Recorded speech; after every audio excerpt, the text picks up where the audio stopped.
We had people screaming in the box, come in, come in, come in. The others were screaming, stay out, stay out. We lost Jorge Martin, we lost Paul Espargaro. Dobby was too expensive. Don't you worry, my boss. This is normal answer if you wanna push him to something.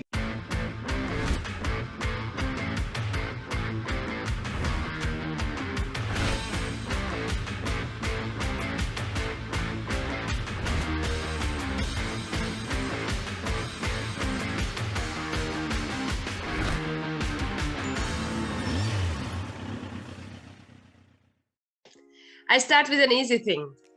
How many gray hairs you got last Sunday during the Austrian GP? It was definitely it was demanding. Like the whole period was difficult. We were not super competitive, a little bit less than we all expected. We here expected, and but then to see at the end the race is changing again, that was, of course, we all woke up again and saw, wow, something is happening now. The rain, and then you every lap is like 10 minutes because you're like, we need to change the tires, we need to warm up the bike. Is he coming in? Is he not coming in? No, he stays out, he stays on slicks. So yes, I got some gray hairs, and I'm not the only one. I hear that a couple of times I got some gray hairs. So from the whole team, many people have more gray hairs this week, but it was worth it. I think so, but what did you think when Brett decided to stay out? When all the 5 guys from the leading group? Mm-hmm. It was my favorite version in that moment, but you get overloaded by everything, because you see the rain, you see the lap times, you see the gap, you see the other riders, you see the reaction in the team. We had people screaming in the box, come in, come in, come in. The others were screaming, stay out, stay out. So I really went out in the rain and watched and saw these other guys all come in, and then end of the pit lane I saw him pass. So I was happy for that moment, because I thought it must be a nice gap. And then after that lap, only 3 more to go. But it was a huge mission, and he took a very strong decision, because we even had still a monitor and we knew exactly where are the other guys, and you have more time to calculate how much a stop can be. But he had that in his mind. He knew this situation could come, and he knew how many seconds it would cost you to come in. So he had in mind it would cost him a lot, and like 50 seconds. So he had a plan to stay out. So he was not deciding, I think, in a second. He was really hoping they go in, and he goes. So yeah, but it was a strong decision. Is it something of Brett that made you decide to sign him already till the end of 24? Because it was already unusual for Marc Marquez back the time that he had such a long contract, but then Brett is the second rider. I think in MotoGP it's such a sensitive class that you like a good red wine. I mean, I think the older it gets everything, it's like getting stronger and better. And I consider us still very young in that class, so we still have to learn a lot. But the same is for our riders. And I think if we can stick together and make all these steps together, we can become really strong contenders. And our dream is to do it with the riders we have at the moment. And that's why we said, okay, don't put the pressure that if you don't perform half a season, you will lose your ride for next year. Or if he's doing 3 times very good, we lose the rider from our side. So we looked deep in our eyes and said, we gonna trust each other, yes or no? And we agreed we trust each other. And I think it was not a risky decision, but also a strong decision to say no. We go for it, because to stick to each other so long could mean in the same moment we could ruin his career and he could ruin our MotoGP project, or we could also lift it together to the top. But we saw always something special in Brett. We have seen it come out, like this outstanding race in Jerez some years ago in the Moto3 class. He is a world champion. On a difficult Moto2 bike, he made some incredible things for us. So we had some good days and bad days to learn from each other. And but he also, yeah, I mean, when we decided for him, we had only this, what was before in Moto2 and in Moto3, and a little bit of MotoGP riding. But then in the worst COVID time, when it was a real lockdown for 2 months, we lost Jorge Martin, we lost Paul Espargaro. Dobby was too expensive, so and then it was like a moment where we said, no, let's not fish now outside a superstar. Let's trust our own project, and we trust 1 year earlier than we wanted. The plan was to have other riders for 1 more year, but then maybe take over 1 year later with Miguel and Brad. But then we said in that moment, an evening in Spielberg on the test, and end of the first COVID time, lockdown. Now we go for these 2 guys, and then 2 months later, both of them were already GP winners. So. But when we decided for them, we didn't know that. So already now, all of them have won a GP. So it's a little bit easier to look back. But Brad has something very special. We know that. And now it's up to us also to help that it will come out more often. Because, I mean, it's obvious he won 2 races in an incredible manner. But if you want to win more often, the race starts on Friday morning. So you cannot let everybody go Friday and Saturday and say, okay, Sunday in the race I will fix it.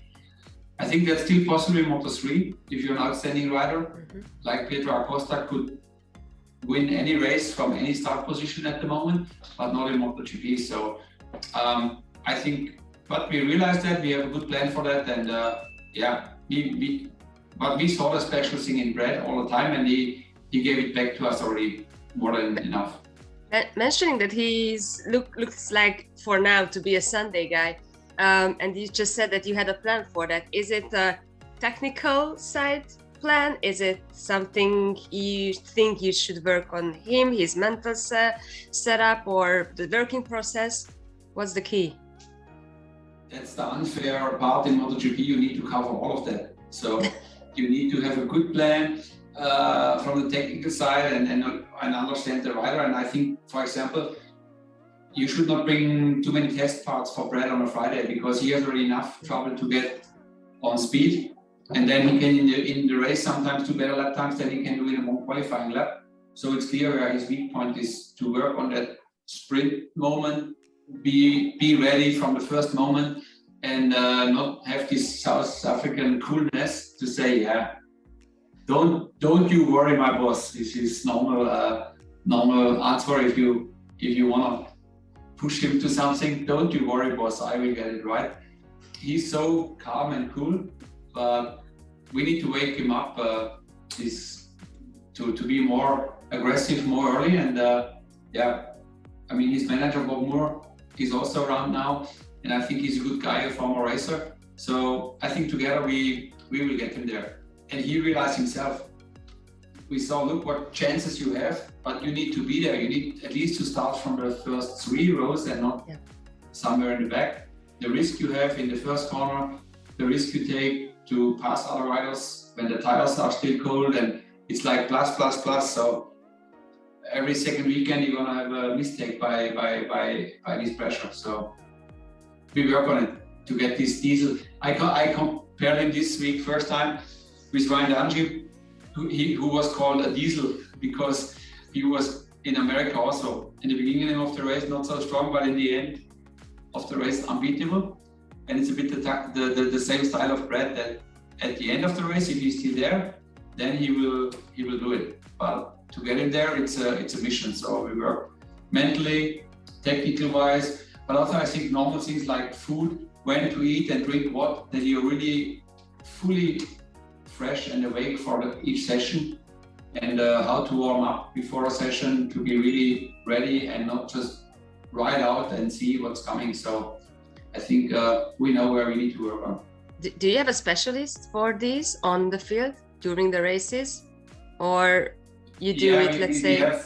We didn't ask for it from Red Bull, from the training center. So far we had just good physiotherapists with us. But now we have also some, we brought, especially for Brad, some nutrition and also a trainer, a real trainer who knows when it's time to eat and drink what, and to, when you heat up the hard brake, to be warm and ready for practice. So yeah, that changed for last weekend.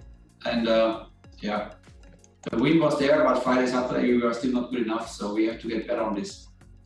It's interesting. And what about Miguel? Have you already considered to offer also to him a longer contract, so till end of 24? Or because for us journalists, let's say, it was also not clear that he had a 1+1 year and not just the 1 year. So we kept asking him about his future regarding 22, and then finally he said, "Hey guys, but I had a +1 year and it's on." So it was a bit unclear, at least for us, clearly not for you. Yeah, and I think also you don't need to know all, so that's why. We have. I think there is still a certain period where we have a guarantee to each other.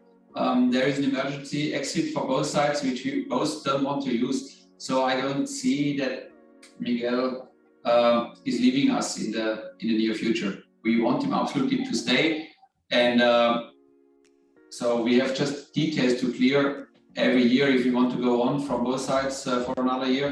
So yeah, I would say that he's not on the market. And any wishes he has, he needs to tell us, we will fulfill them, and then he also wants to stay. So not free for outside attacks at the moment.